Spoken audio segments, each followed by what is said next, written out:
I called Donald Trump a wannabe dictator, it's because he is. It's because he is. Maybe it's time for us to be a little more fierce. Because we have to ferociously push back on this. The thing that bothers a teacher more than anything is to watch a bully. Is there something going on that we're missing? Well, a couple of things. First of all, whose balls is he hiding in his cheek? Yeah. That's the first question I want to know. And I don't love the way he says, fierce. Yeah. Big news. Tyrus, that loud guy from TV, just spilled some major tea about Tim Walz. It's like he busted open a secret box in your uncle's garage. And wow, the stuff inside is crazier than a raccoon running wild in a store at 3 a.m. grab some popcorn. Because when Tyrus talks, Tim Walz can't hide anything. It's because he is. Maybe it's time for us to be a little more fierce. Because we have to ferociously push back on this. The thing that bothers a teacher more than anything is to watch a bully, to watch this bully and to stop it. And when it's a child, you talk to them and you tell them why bullying's wrong. But when it's adult like Donald Trump, you bully the shit out of him back. This is a weak, cruel man that takes it out and... If you're liking this, hit that subscribe button on the channel. It helps a ton. So Tyrus didn't just wake up, sip his coffee, and decide to talk about Tim Walz for fun. Nope, he probably saw some news, scrolled on his phone, and was like, that's it, I'm done. When Tyrus says he's done, it's not a quiet ugh. It's like he's about to slam someone through a table in a wrestling match. Masculinity is deeply part of it. That's one of the, I mean, I think it goes, and you can look at the reasons why we've had this sort of dialectic over the Me Too movement. How do you fight it? And well, this I think I can kick most of their... What he's mad about is his own fault. He's mad about the image that was portrayed of him as the hunter. And who did that? You did that. We just laughed about it because the one thing you can't do is you can't front. You can't floss. Those are two key words when it comes to manhood. You can't. So Tyrus goes all in on Tim Walz, and everyone's shocked. Not because Tyrus is loud. He's always loud. But because now everyone's looking at Minnesota's favorite nice dad governor, and his perfect image is starting to crack like a big pothole in a parking lot. Yeah. A teacher snatches the bully's ass up. Yeah. Come sit with me. That's what I know. Someone's bullying. Oh, you can sit with me for a while. And then I would lean on him. I'd bully him back. He's not a teacher. He's not a politician. He's a creepy guy who can't remember his speeches. I don't know what the hell was in the water in that White House, or was everyone on the same bad cocaine?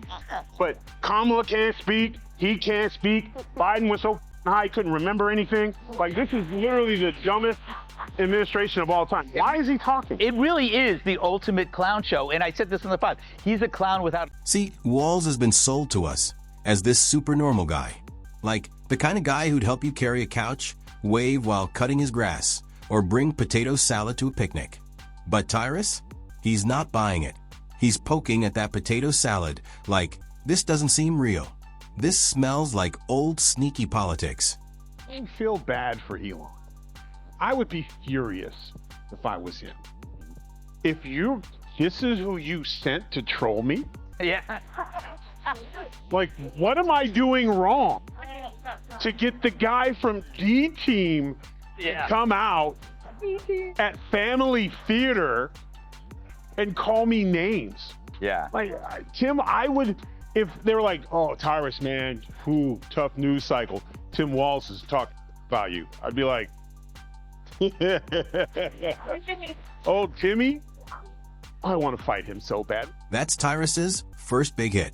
He doesn't see Walz as the friendly guy next door.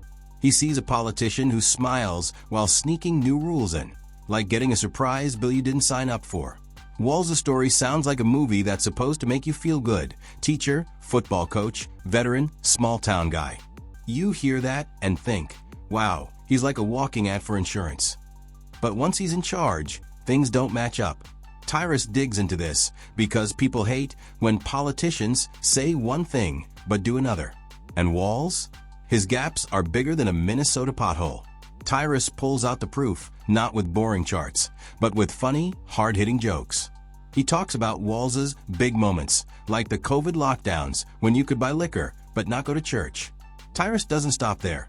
He points out how Walz flips back and forth on stuff, like collecting contradictions the way kids collect trading cards. My tweets, my DMs, like just one arm, and I just want to slap the. He's so weak. He brings nothing. If you were gonna go after someone, man to man, hit him with a fact. Hit him with something real. Yes. You don't have anything. And here's the cold part. If Elon called him up and said, "Hey Tim, you want a job?" he would take it, because that's what spineless. He would, and when he was questioned, he was like, "I was just holding him in account. You know, I respect him, and I'm so happy to be working for X." He is the worst player on their team, and they don't mind sending him out because They're trying to get him off the table. Yeah. They're putting him out early so he can't be a factor later. One day, Walz is all for something, and the next he's against it, depending on what's popular. If you think Tyrus is going to let that slide, you're wrong. He doesn't just call it switching sides. He says Walz is flipping like he's trying out for a circus. If politics doesn't work out, Walz could probably join a gymnastics team. It's like a politician saying they shop at a regular store, but they roll up in a fancy SUV that costs more than your house. The difference is so big, you could fit a whole football team through it. And here's the good part. Tyrus doesn't just talk about policies. He calls out how Walz performs. like Rachel Levine. Look, he has a sports coat and a zip-up sweater underneath. No man wears that. I may have done that in the past. Yes. I won't now, Tyrus. No, and one day somebody's going to explain what a corporate income tax is to these people. It's not paid by this. It's paid by the corporation. It's not like a building that goes, I've got to pay taxes. It's the workers. Politics is like a big show, and Walz knows how to act the part. He's got the right voice, look, and vibe. But Tyrus sees through it, like it's all a trick. He compares Walz to a magician at a kid's party. Everyone's amazed, but Tyrus is yelling, check his sleeve. That's the kind of real talk people love, because once you see the trick, you can't unsee it. Suddenly, Walz's normal guy act looks like a fake filter on a photo. During COVID, he closed gyms but kept liquor stores open. And when things got crazy after George Floyd's death, with streets on fire and people scared, Walz didn't step up like a leader. Tyrus says he acted like someone trying to put out a huge fire with a tiny hose, just hoping things would magically get better. True, though. That's a big red flag. Whenever you meet someone and they have to give you their resume, Yeah. and then as soon as they talk, you're like, that's why you gave me your resume. Yeah, because it doesn't speak for itself. You suck. Yeah. It's like when people have their PhD on their Twitter handle. It's like, you know, this person's completely bonkers. And their pronouns. Yes. Are you mad, though, Tyrus, that, like, beards have been kind of co-opted by beta males like Tyler? No, because it's like all. Wait, hold on. Watch what I say. I will go around, stick my hand up your back, and make you my puppet for the rest. Tyrus gets super sarcastic here because he doesn't just say Walz messed up. He makes it sound like a funny TV show moment gone wrong. Picture your neighbor saying they'll fix your fence, but showing up with just duct tape and a shrug. That's the vibe Tyrus gives about Walz. By now, Walz isn't just a guy who made a few mistakes. He's a walking mix-up, hiding behind a cozy sweater, hoping nobody notices the messy policies underneath. Tyrus's magic isn't just his words, it's how he says them. He doesn't sound like a boring news guy with charts. He's like your loud uncle at dinner who's fed up with everyone pretending the food's great. Walz makes big promises, free stuff, more opportunities, everyone happy. It sounds like Minnesota's gonna be a perfect place with lakes and healthcare for all. But in real life, it's more like a school project where everyone forgot their part. I think I would have won. Susie would say I would have won Pennsylvania easily anyway, even if the governor ran, the real governor, not the governor from Minnesota, he's a sick puppy, that guy. That poor guy, I feel sorry for him. But they made a bad. That's where Tyrus gets going. He says Walz talks like the hero in a feel-good movie, but runs things like he's making it up as he goes. It's like singing karaoke. You know the words at first, but then you're just mumbling and hoping nobody notices. Take taxes. Walz says he's fighting for regular families, but then those families get bigger tax bills. Tyrus doesn't bore you with numbers. He says it's like Walz sneaking into your house at night, stealing change from your couch, and then saying he's saving the future. Meanwhile, Minnesota schools are struggling.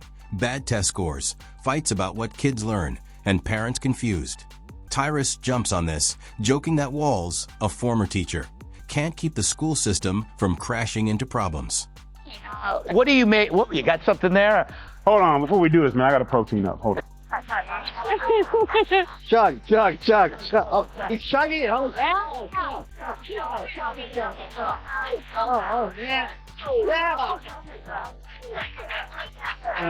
I need more protein, Gus. So I got my protein pudding, my protein shake, jerky if you piss me off, but this ain't enough protein for this segment, Greg. I got an old school distillery here. I gotta.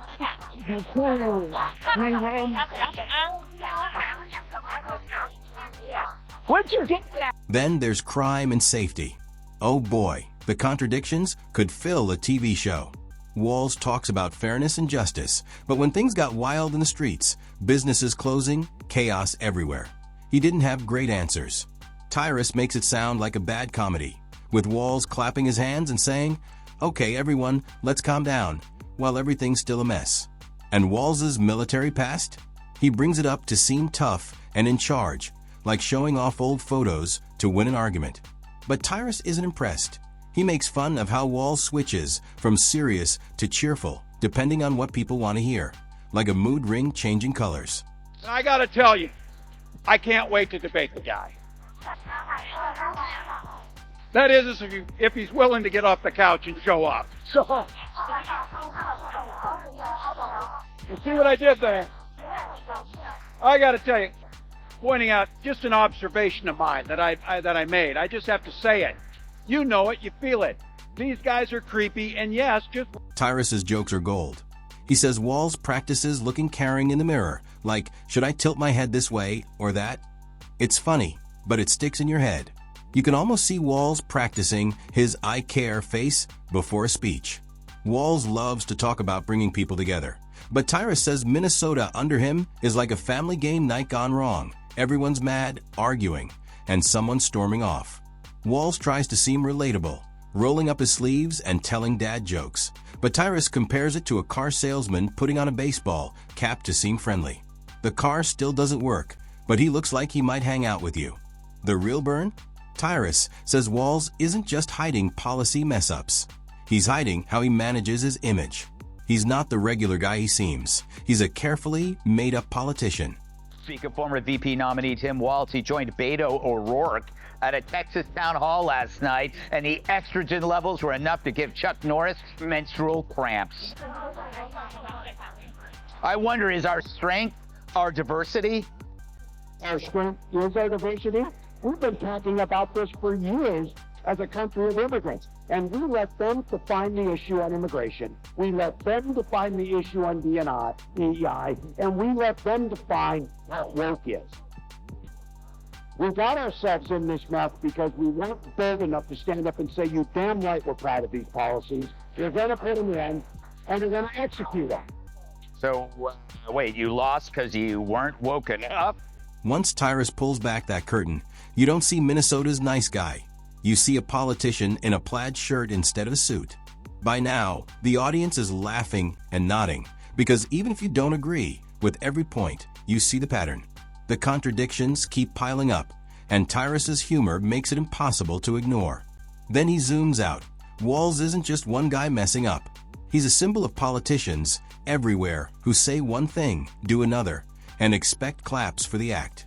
Tyrus says Walz runs Minnesota like someone building furniture without instructions. Parts don't fit, pieces are missing, but he acts confident anyway. By the time Tyrus is done, Walz's shiny image looks like a fake prop in a play. And the audience? They're glued, waiting to see what other secrets Tyrus pulls out next.